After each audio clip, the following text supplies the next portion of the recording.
그동안 한 2주 정도였나요? 시장의 관심이 한 군데에 쏠려 있었죠. 오늘 아침 발표될 FOMC, 그리고 2분기 GDP, 그리고 중국의 PMI까지 이런 여러 가지 속보들이 하나 둘씩 발표가 되고 있습니다. 자, 불확실성 해소 차원일까요? 지금 현재 시장은 0.4% 가까이 상승폭을 조금 늘려놓은 상태입니다. 각 이슈별로 저희가 해석을 해봐야 될 것 같고요. 그리고 8월 증시 전망까지 짚어드리겠습니다. 오늘은 하이투자증권 김낙원 선임연구원 모셨습니다. 안녕하세요. 네, 안녕하십니까. 먼저 불확실성 해소가 하나하나씩 되는 측면에서 간밤에 나온 FOMC 회의 결과부터 볼까요? 연준의 양적 완화 규모는 당분간 유지를 하기로 했고 네. 추구 전략에 대한 시간표 제시도 없었습니다.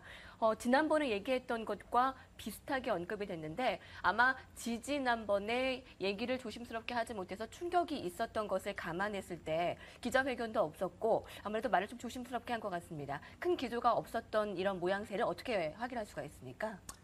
네, 일단은 먼저 팩트에 대해서 말씀을 드리면 네. 간밤에 이제 FOMC 성명서가 발표가 되었는데요. 두 가지를 이제 꼽을 수가 있습니다. 첫 번째는 전반적인 경기 판단에 대해서 약간 톤 다운되는 모습을 보였다.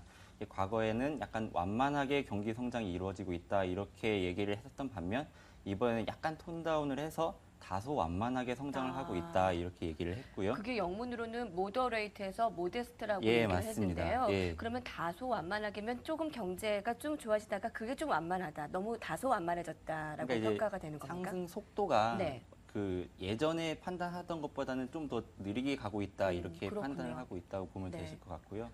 그리고 이제 두 번째로 이제 너무 낮은 인플레이션에 대한 우려감을 또 이렇게 자아냈습니다. 그래서 이제 해석을 해보면 이제 시장에서 기대했던 양적 완화에 대한 추가적인 뭐 코멘트나 힌트 뭐 이런 거는 이제 뭐 거의 없었다고 보시면 될 것 같고요. 그리고 이제 지금 여태까지 시장에서 크게 이슈화되지 못하고 있었던 인플레이션에 대한 우려감도 계속 이제 나타내고 있는데 이런 인플레이션 우려가 낮은 인플레이션에 대한 우려가 아무래도 수요 부진 그쪽에서 오고 있다라는 것을 감안을 하면 전반적인 경기에 대한 톤다운이랑 좀 맞는 연관성 있는 그런 코멘트였다 이렇게 보시면 될 것 같습니다. 네, 알겠습니다. 자, 그리고 미국의 2분기 GDP 발표도 함께 있지 않았습니까? 이 2분기 GDP 물론 예상은 상회했지만 이 세부 내용은 그렇게 긍정적인 것만 같지는 않습니다. 내구재 주문이 많이 늘지 않았고요. 그리고 정부 지출도 줄어들었죠. 이 부분 어떻게 평가할 수 있을까요? 예, 일단은 실제로 시장에서 예상하고 있던 컨센서스는 0.9%였는데 실제로는 1.7%가 나오면서 굉장히 크게 상회를 거의 했죠. 2배가량이요. 그렇죠. 네.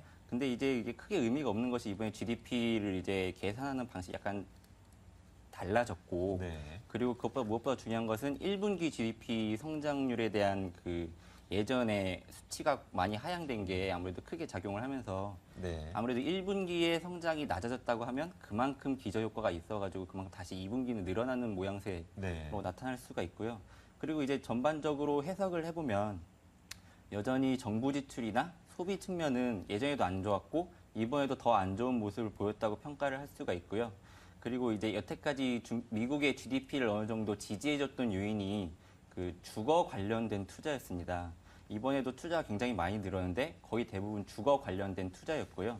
이렇게 지금 이번 2분기에도 주거 관련 투자가 굉장히 많이 늘은 것으로 나타났는데 또 이제 그러면 3분기나 4분기는 어떻게 될 것인가를 그냥 조금 생각을 해보면 이제 최근에 모기지 금리가 많이 급등을 하고 네. 뭐 리파이낸싱 지수가 굉장히 하락을 하고 이렇게 좀 주택 지표에서 약간 잡음이 나타나는 모습을 보이는 것을 감안을 하면 3분기, 4분기에도 그렇게 주거 관련된 투자의 GDP 기여도가 여태까지 보였던 것만큼 높을 수 있느냐 하는 무릎에 대해서는 좀 보수적으로 접근을 하는 게 맞는 것 같습니다. 예상치를 상회한 부분이 네. 산정 방식이 좀 달랐던 부분, 그리고 그 안에 내면에서는 질적으로 그렇게 좋아지지 않았던 부분으로 봤을 때 그렇게 큰 호재가 되지는 않았던 모양입니다. 네, 맞습니다. 그러면 미국의 출구 전략 시기, 그러니까 양적 완화 축소에 대한 시기를 우리가 예측을 해보겠는데요. 지금 아까 얘기를 해주셨듯이 완만한 경제 회복에서 다소 완만하게 좀 톤다운이 됐고 그렇기 때문에 출구 전략은 내년으로 미뤄질 것인지 아니면 정말 올해 9월에 실시가 될 것인지 어느 쪽으로 좀 더 기울이고 계세요? 일단은 약간 좀 용어에 대해서 다소 말씀을 드리면 출구 전략이랑 이제 양적 완화 축소 이건 다른 좀 부분이죠. 약간 네. 다른데 뭐 예를 들어서 만약에 환자가 수액을 맞는다 이렇게 봤을 때 환자가 상태가 안 좋아서 수액을 맞는데 양적 완화를 축소를 하는 거는 뭐 여태까지 수액을 2만큼 넣었으면 1만큼 넣는 거고 네.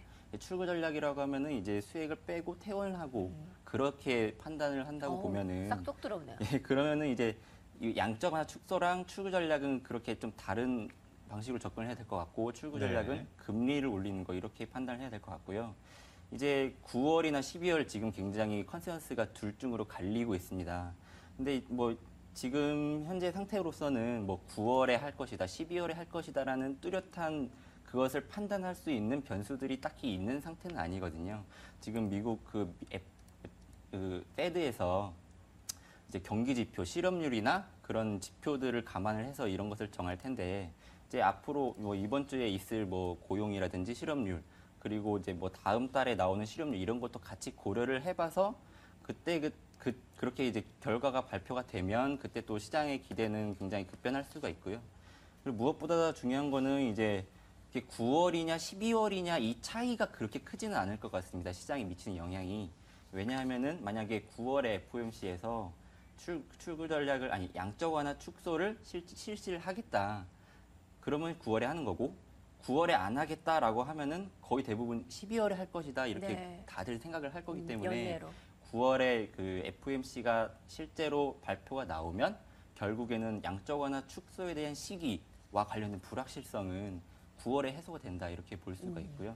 영향력에 대해서는 이제 그때 가서 경기 지표가 그 출구 전략이 이제 시기가 어느 정도 확실시 됐을 때 경기 지표가 얼마나 지금 양호한 상태인지 아니면 여전히 다소 완만한 상승세로 좀 남아 있을지 이게 좀 관건이라고 보고 있습니다. 네. 9월이나 돼야 이제 이 출구 전략, 뭐 양적 완화에 대한 기대감이 될지 불안감이 될지는 그때 돼서 다시 한번 얘기를 나눠보는 게 좋을 것 같습니다. 네. 자, 그렇다면 지금 8월 증시를 좀 전망을 해보는 게 더 좋을 것 같은데 이런 여타의 대외적인 상황들이 8월 증시에는 어떤 영향을 주게 될까요?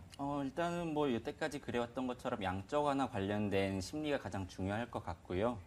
근데 이제 8월에 이제 크게 아직 이벤트가 예정된 거는 없어서 네. 이제 앞으로 이제 그런 심리를 이제 좌지우지하는 거는 결국에는 이제 미국의 고용 지표라든지 아니면 중요한 제조업 뭐 이런 경기 지표들이 가장 크게 작용을 할 것 같고요.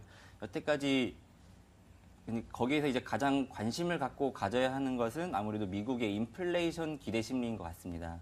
이게 미국의 인플레이션에 대한 기대 심리가 여태까지 외국인이 우리나라 증시에 자금이 들어오느냐 나가느냐를 결정하는 가장 중요한 변수로 작용을 했거든요.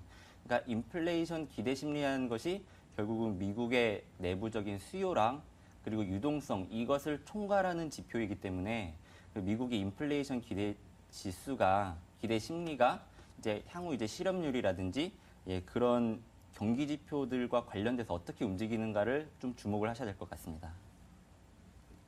네, 알겠습니다. 8월 증시에 대한 이야기와 함께 대외적인 이슈들도 평가를 해봤습니다. 자, 오늘은요 하이투자증권 김낙원 선임연구원과 함께 이야기 나눠봤습니다. 고맙습니다. 네, 감사합니다.